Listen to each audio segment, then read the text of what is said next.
உலகத்தில் உள்ள அத்தனை தமிழருக்கும் என் இனிய வணக்கங்கள். இன்னைக்கு எந்திரன் திரைப்படத்தோட திரைவம்சத்தை பார்க்க போகிறோம். என்ன சொல்கிறது, உங்களுக்கே தெரியும். 2 வருட எதிர்பார்ப்பு, எத்தனையோ விஷயங்கள் அதை சுற்றி நடந்திருக்கு. பெரிய தயாரிப்பு செலவு, முதன் முறையாக இந்திய சினிமாவிலே பெரிய செலவு. சூப்பர் ஸ்டார் ரஜினிகாந்தனுடைய எப்படி சொல்கிறது, ஒரு லைஃப் டைம் அச்சீவ்மெண்ட் படம்னு சொல்லலாம். அதே மாதிரி சங்கருடைய ஒரு மிக பிரம்மாண்ட படம் அப்படின்னு சொல்லலாம். இது மாதிரி நிறைய விஷயங்கள்.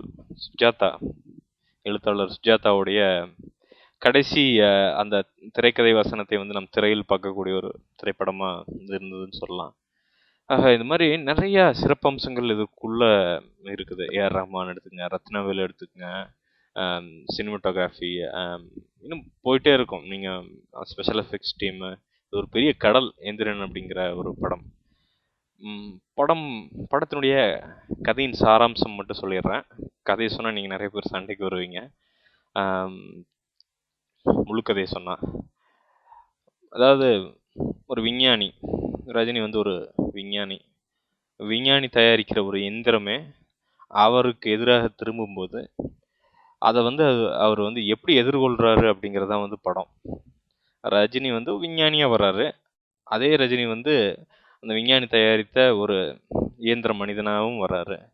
ஆக இவங்களுக்கு இடையில நடக்கிற ஒரு யுத்தம், அதுக்கு இடையில நடக்கிற நிறைய சம்பவங்கள், அருமையான சம்பவங்கள், இதெல்லாம் ஒரு கலந்த கலவை தான் வந்து எந்திரன்.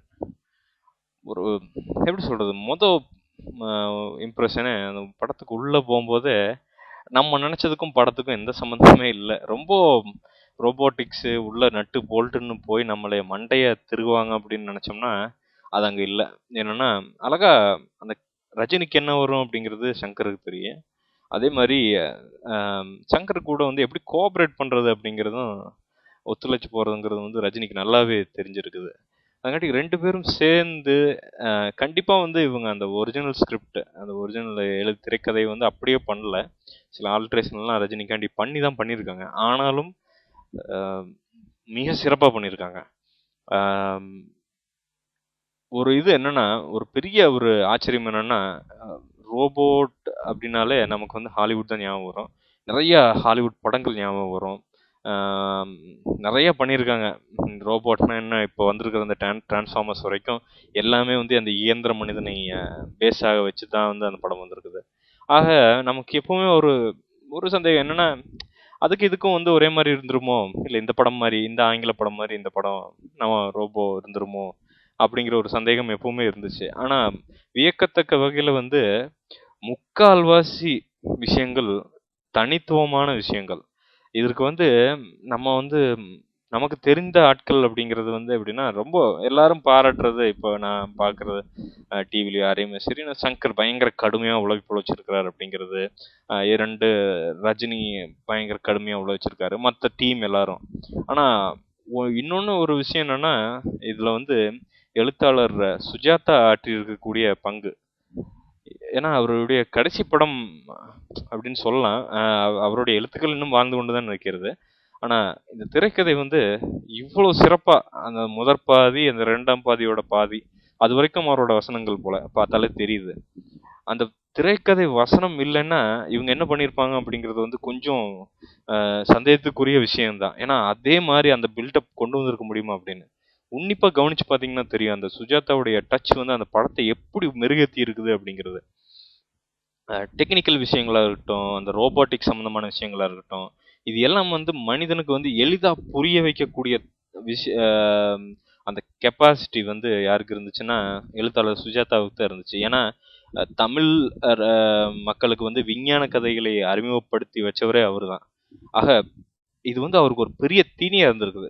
அவர் ரொம்ப வருத்தப்படணும் நம்மெல்லாம். ஏன்னா அவர் நம்ம கூட இல்லை. இப்போ ஒரு 2 வருஷம், ஒரு வருடம் அதுக்கு முன்னாடி வந்து காலமாயிட்டாரு. ஆனால் அவர் ஆற்றிய பங்கு அடேங்கப்பா. வசனங்கள் உன்னித்து பார்த்தா உங்களுக்கு தெரியும். ஏன்னா எல்லாமே சிறப்பாக இருக்கும். ஒரு சீன் கூட வரும் எப்படின்னா, ஒரு பிரசவம் ஆகிற மாதிரி, அதை வந்து டாக்டர்களால் முடியாது. அப்போது இந்த இயந்திர மனிதன் போய் அதை வந்து பண்ணி வைப்பார். ஆக அதில் அவங்க சொல்லக்கூடிய விஷயங்கள் அதெல்லாம் எவ்வளோ உன்னிப்பாக சுஜாதா ஆராய்ஞ்சு அது எவ்வளோ உன்னிப்பா உள்ள போய் அந்த விஷயங்களை எடுத்துட்டு வந்து மக்களுக்கு அதெல்லாம் வந்து ஆட்டோமேட்டிக்காவே கைதட்டல்கள். அது வந்து எல்லாரும் நாம கைதட்டி தான் ஆகணும் அப்படிங்கிற அளவுக்கு, அதாவது தமிழர்களுக்காகவே கஸ்டமைஸ் பண்ணி அது அவ்வளோ ஒரு பெரிய ஒரு சப்ஜெக்டை சிம்பிளா கஸ்டமைஸ் பண்ணி நமக்கு தந்திருக்கிறதுங்கிறது பெரிய விஷயம். சுஜாதாவை நிச்சயமா சங்கர் வந்து வரும் படங்கள்ல வந்து மிஸ் பண்ணுவார். ஏன்னா அவர் ஈடுகட்டுறதுங்கிறது வந்து யாருனாலையுமே முடியாது. இந்த 2வது பாதியிலேயே உங்களுக்கு வந்து அது தெரியும். எப்படின்னா மதன் கார்கி மற்றும் சங்கரே வந்து அந்த கடைசி பாதியெல்லாம் எழுதி பண்ணியிருக்காங்க. ஆனா அந்த முதல் பாதி, அப்புறம் அதுக்கு பின்னாடி அந்த இடைவேளைக்கு அப்புறம் வர அந்த கொஞ்சம் இது அதனுடைய அந்த எஃபெக்ட் வந்து அந்த பின்னாடி பாதியில வந்து இல்ல. என்னன்னா முடிந்த அளவுக்கு அது சங்கருக்கும் தெரிஞ்சிருக்குது. என்ன பண்ணிட்டாங்கன்னா, ஓரளவுக்கு கொஞ்சம் வார்த்தை ஜாலங்களை எல்லாம் குறைச்சிட்டு நிறைய விஷுவல் ட்ரீட் கண்ணுக்கு காட்சிகளாகவே வந்து வச்சுட்டாங்க. ஒரு பெரிய விஷயம் என்னன்னா, படம் வந்து போர் அடிக்கல. முதல்ல இருந்து கடைசி வரைக்கும் வந்து படம் என்கேஜிங்கா இருக்குது. நீங்க அதான் அந்த காட்சி அமைப்புகள், எப்படி சொல்றது, சினிமாட்டோகிராஃபி பிளஸ் ஒரு சிறந்த ஒரு கமிட்டட் டைரக்டரு, பிளஸ் ஒரு நல்ல பயங்கரமான ஒரு திரைக்கதை, இதெல்லாம் இருக்கிறப்போ வந்து காட்சிகள் வந்து டக்கு டக்கு டக்கு டக்கு டக்குன்னு மாறுது. அதுங்காட்டிக்கு வந்து போர் அப்படிங்கிறது அதுக்கான எந்த தடையுமே அங்க இல்லை படத்துல. கடைசி நம்ம வேணா சொல்லலாம், ஒரு கடைசி 40 நிமிடங்கள் அப்படிங்கிறது வந்து கொஞ்சம் அந்த ஆக்ஷன் அடித்தடி அதெல்லாம் இருக்கிறங்காட்டிக்கு வந்து கொஞ்சம் கொஞ்சம் ஸ்லோவா இருக்கிற மாதிரி தெரியுது. மற்றபடி அதுவும் போர் அடிக்கிற மாதிரி இல்லை. ஏன்னா அது நம்மளை சிந்திக்க வைக்கக்கூடிய விஷயங்கள் நிறைய அங்க இருக்கிறங்காட்டிக்கு நம்ம எப்பவுமே அதை பார்த்துட்டே அடுத்தது இதுவா அதுவா என்ன பண்ண போறாங்க, இந்த யோசனை வந்து இருந்துட்டே இருக்குது. அதே மாதிரி இதெல்லாம் இருக்கட்டும், முதல்ல சொல்லக்கூடிய நம்ம வந்து குறிப்பிட்டு சொல்லக்கூடியவர் அப்படிங்கிற ஒரு இருக்கிறார் ரஜினி. 60 வயசு ஆயிடுச்சு அப்படிங்கிறாங்க. 2 இன்னும் பேரன் பேத்தி எல்லாம் எடுத்துட்டாரு. ஆனா அடேங்கப்பா, எவ்வளவு ஒரு கமிட்மெண்ட் அப்படிங்கிறதுக்கு வந்து அவர் வந்து ஜாக்கி ஜான் போலவோ இல்ல ப்ரூஸ்லி போலவோ ஜெட்லி போலவோ அப்படியே பயங்கர ஸ்ட்ராங்கா உடம்பு வச்சுட்டு கராத்தே போடுறது அந்த அளவுக்குலாம் அவர் முடியாட்டினாலும் அவருடைய ஒவ்வொரு நரம்பும் ஒவ்வொரு தசையும் அவர் ஒவ்வொரு சிந்தனையும் வந்து இந்த படத்துக்காண்டி வந்து பண்ணியிருக்காரு அப்படிங்கிறது வந்து படத்துல தெரியுது. ரொம்ப ரொம்ப கஷ்டப்பட்டுருக்காங்க ரஜினி. ஏன்னா மற்ற படத்துக்கு அந்த கமிட்மெண்ட் லெவலுக்கு இதுக்கும் பார்த்தீங்கனாலே உங்களுக்கு தெரியும். அந்த இயந்திர மனிதனா நடிக்கும் போது வந்து அந்த இயந்திரம் மாதிரி இருக்கணும்.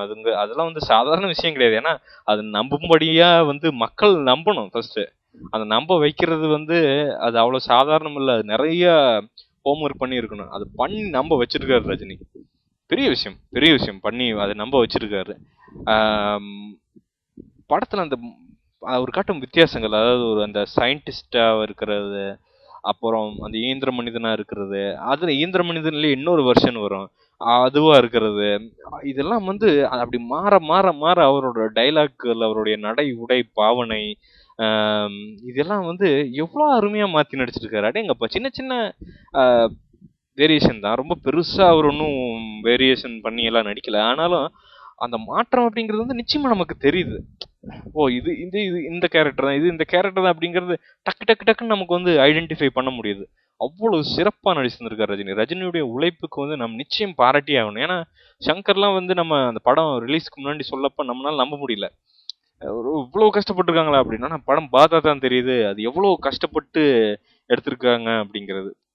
அதே மாதிரி சங்கர் வந்து இந்த ஒரு படம் வந்து இதெல்லாம் வந்து எப்படின்னா ஸ்கிரிப்ட்ல எழுதி படிச்சாலே நமக்கு வந்து பாதி பயம் வந்து கம்மன் அந்த ஸ்கிரிப்டை கீழே போட்டு ஓடிடுவாங்க எல்லா டைரக்டரும். அந்த அளவுக்கு அப்படி இருக்கிற ஒரு படம். அதை வந்து தைரியமா உள்ள இறங்கி அது எதையுமே பார்க்காம கண்ணை மூடிட்டு எல்லா உழைப்பும் உள்ள போட்டு எத்தனையோ சிக்கல்கள் வந்தாலும் அதை வந்து எப்படியும் முடிச்சு ஒரு ஒரு வெற்றிகரமான படமா வெளியே விட்டுருக்காரு பாருங்க. அடேங்கப்பா, சங்கருடைய கமிட்மெண்ட், அந்த ஹார்ட் ஒர்க் அப்படிங்கிறது, அந்த எக்ஸிகியூஷன், அதாவது எக்ஸிகியூஷன் இப்போ பார்த்தாலும் சங்கர் அப்படின்னா எக்ஸிகியூஷன் அப்படின்னு பக்கத்தில் ஒன்று நமக்கு ஞாபகம் வந்துட்டே இருக்கும். அது இந்த படத்தில் பார்க்கலாம் நீங்கள். எல்லாமே சொல்ல முடியாது, பிழையே இல்லை அப்படின்லாம் சொல்ல முடியாது. இப்போ பார்த்தீங்கன்னா இப்போ அந்த இயந்திர மனிதனா வரட்டும், அந்த இயந்திர மனிதனுக்கு வேர்வை வரக்கூடாது. ஆனால் நிறைய இடத்துல பார்த்தீங்கன்னா ரஜினி கொஞ்சம் இந்த வேர்வை சாயல் இருக்கும். இதெல்லாம் சின்ன சின்ன தவறுகள். இப்பதான் ஆரம்பிக்கிறாங்க அவங்க வந்து. இப்போ அந்த ரோபோட்டிக்ஸ் அந்த ஒரு அந்த அந்த டோரே வந்து இப்பதான் சங்கர் வந்து இந்திய திரையுலகுக்கு வந்து திறந்து விட்டுருக்காரு. ஆக இது வந்து ஒரு முதல் அடிங்கிறது வந்து எல்லாமே கரெக்டா இருக்குன்னு சொல்ல முடியாது. ஆனாலும் நிறைய விஷயங்கள் பண்ணியிருக்காங்க. ஆனா என்ன ஒரு லெட் டவுன் அப்படின்னா, இப்போ அந்த ரோபாட்டிக்ஸ், அந்த இயந்திரம் அதெல்லாம் வந்து பார்க்கறதுக்கு வந்து நம்ப கூடியதாகவே இருக்குது. ஆனா அந்த விஎஃப்எக்ஸ் டீம், அந்த விஷுவல் எஃபெக்ட்ஸ் டீம்ங்கிறது அந்த ரோபோ வந்து தாவரும் போது சில சில காட்சிகள் வந்து அதற்கு இணையா வந்து ஈடு கொடுக்குற அளவுக்குலாம் இல்லை. சில சில காட்சிகள்லாம் வந்து அதுக்கு இணையாவே இல்லை. அது ஒரு பெரிய இது. இவ்வளவு செலவு பண்ணியிருக்கிறவங்க அந்த விஎஃப் டீம் இன்னும் கொஞ்சம் என்ன அவங்க நடைமுறை சிக்கல் என்ன இருந்துச்சோ தெரியல. ஆனா இன்னும் கொஞ்சம் சிறப்பா பண்ணியிருக்கலாம். பீட்டர் ஹெயினுடைய சண்டை பயிற்சி, அவரும் சில சண்டைகள்லாம் போட்டிருக்காரு போல. அது பார்த்தா தெரியும், நல்லா உன்னிப்பா பார்த்தீங்கன்னா தெரியும். அப்பா பயங்கரமான அட்டி, அங்க அடிச்சா இங்க அப்படியே நெஞ்சில குப்பு குப்புன்னு உழுகுது. அந்த அளவுக்கு ஒரு பயங்கரமான ஒரு சண்டை காட்சி அமைப்புகள் நல்லா அமைச்சிருக்கீங்க பீட்டர் ஹெயின், வாழ்த்துக்கள். ஏஆர் ரஹ்மான் கிளிமாஞ்சரோ பாட்டும் சரி, காதல் அணுக்கள் பாட்டா இருந்தாலும் சரி, பூம் பூம் அந்த பேக்ரவுண்ட் மியூசிக் அந்த பாட்டா இருந்தாலும் சரி, ஐஸ்வர்யா ராய் ஆடுற அந்த பாட்டா இருந்தாலும் சரி, எதுவா இருக்கட்டும் அந்த டச் வந்து அடேங்கப்பா. ஏஆர் ரஹ்மான் வந்து ஒரு லெவலுக்கு மேல போயிட்டாரு. இருந்தாலும் பாடல்கள் இன்னும் கொஞ்சம் ஏதோ ஏதோ மிஸ் ஆகிற மாதிரி இருக்குது பாட்டுல. ஆனா கிளிமாஞ்சரோ பாட்டு, அதே மாதிரி காதல் அணுக்கள் பாட்டெல்லாம் அப்படியே ரஜினியை பார்த்துட்டே இருக்கலாம் போல இருக்குது. இவ்வளவு எங்க தெரியுறாரு இவருக்கு. நிஜமாலுமே முடியா இல்ல விக்கா இல்ல நிஜமாலுமே இப்ப ரஜினி இருந்தா பரவாயில்லையா? இப்படி நான் நிறைய விஷயங்கள் யோசிக்க தோணுது. அந்த பாடலும் அந்த இதமான இசையெல்லாம் கேட்டுங்காட்டிக்கு எல்லாமே ஒரு பயங்கரமான ஒரு அமைதி அந்த பாட்டு வரும்போது. அதே மாதிரி சொல்ற கூடிய அப்படின்னா ரத்னவேலு, சினிமாட்டோகிராஃபி, எடிட்டிங் ஆண்டனி, இவங்கெல்லாம் வந்து அவங்கெல்லாம் வந்து சொல்லிட்டே இருக்கலாங்க. நீங்க ஒவ்வொரு செட் ஆகட்டும், யார சொல்றதுங்க, இந்த இந்த படத்துல இருக்க எல்லாருமேங்க, யார் ஒருத்தர் வந்து கீழே ஒரு லெவல் கீழே போயிருந்தாலும் இந்த படம் தோக்குறதுக்கான வாய்ப்புகள் நிறைய இருந்திருக்கு. ஏன்னா இது ஒரு பயங்கரமான டீம் ஒர்க். எல்லாரும் சேர்ந்து உழைச்சிருந்தா தான் இது இவ்வளவு தூரம் வந்து வந்திருக்க முடியும். ஆக மொத்தத்துல வந்து பிழைகள் இருக்கத்தான் செய்யுதுங்க. பிழைகள் இந்த கடைசி பாதியில வந்து கொஞ்சம் கொஞ்சம் பிழைகள், கொஞ்சம் ஓவர் டிராமா, சிலதெல்லாம் தேவையில்லாத காட்சிகள், இது எல்லாமே இருக்கத்தான் செய்யுது. யாருமே அதை வந்து இல்லைன்னு சொல்ல, இல்ல பயங்கரமான எப்படி சொல்றது, எந்த பிரச்சனையுமே இல்லாத ஒரு படம் அப்படின்னு சொல்ல. லாஜிக் மீறல்கள் சிலதெல்லாம் இருக்கத்தான் செய்யுது. ஆமாம், எல்லாம் இருக்கத்தான் செய்யுது. ஆனா அது எல்லாம் ஒதுக்கி அதெல்லாம் வந்து எப்படின்னா ஒரு கடுகளவு தான் இருக்குது படத்துல. மிச்சது நல்ல விஷயங்கள் நிறைய எடுத்து அந்த ரோபோ வந்து மனிதர்களை பத்தி, மனித குணங்களை பத்தி சிலதெல்லாம் சொல்லும் போதும், சில விஷயங்கள்லாம் வந்து அது வெளியே சொல்லும் போது வந்து நமக்கு வந்து ஒரே அது ரோபோவே சொல்ற மாதிரி இருக்கு. அது ரஜினி சொல்ற மாதிரியே இல்லை. ஒரு இயந்திர மனிதன் வந்து மனிதர்களை பத்தியான என்ன நினைக்கிறான் அப்படிங்கறத வந்து வெளிக்கொண்டு வர மாதிரி இருக்குது.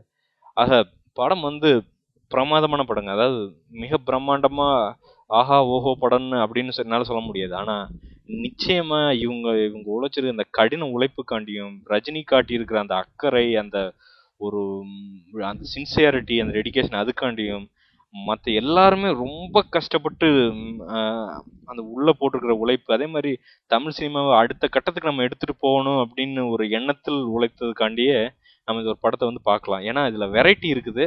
யாரும் கண்டிப்பா டிசப்பாயிண்ட் ஆக மாட்டீங்க. ஒண்ணு இல்லைன்னா இன்னொன்னு வந்து படத்துல நிச்சயமா இருக்குது. எல்லாரும் திரையரங்குல போய் ஒரு தாட்டு பார்த்து இந்த படத்தை வந்து சப்போர்ட் பண்ணுங்க. சங்கர் மாதிரி இயக்குனர்களும், ரஜினி மாதிரி நம்ம சூப்பர் ஸ்டார் மாதிரி ஒரு நடிகரும், இன்னும் சொல்ல மறந்துட்டேன், கருணாஸ், சந்தானம், அவங்க பண்ணியிருக்காங்க ரோல். இன்னும் நிறைய பேர் பண்ணியிருக்காங்க. யாரு இன்னும் சின்ன சின்ன ரோல் நிறைய பண்ணியிருக்காங்க. ஆனா அதெல்லாம் சொல்லிக்கிற அளவுக்கு இல்லை. அதங்காட்டி தான் நான் அதை சொல்ல. அதனால வந்து படம் வந்து சிறப்பான படம். நிச்சயமா ஒரு தாட்டு போய் திரையரங்குல பார்த்து இதுக்கான நம்மளுடைய சப்போர்ட்டை வந்து நீங்க கொடுக்கணும் அப்படிங்கறத வந்து வேண்டிக்கிறேன். நன்றி, வணக்கம்.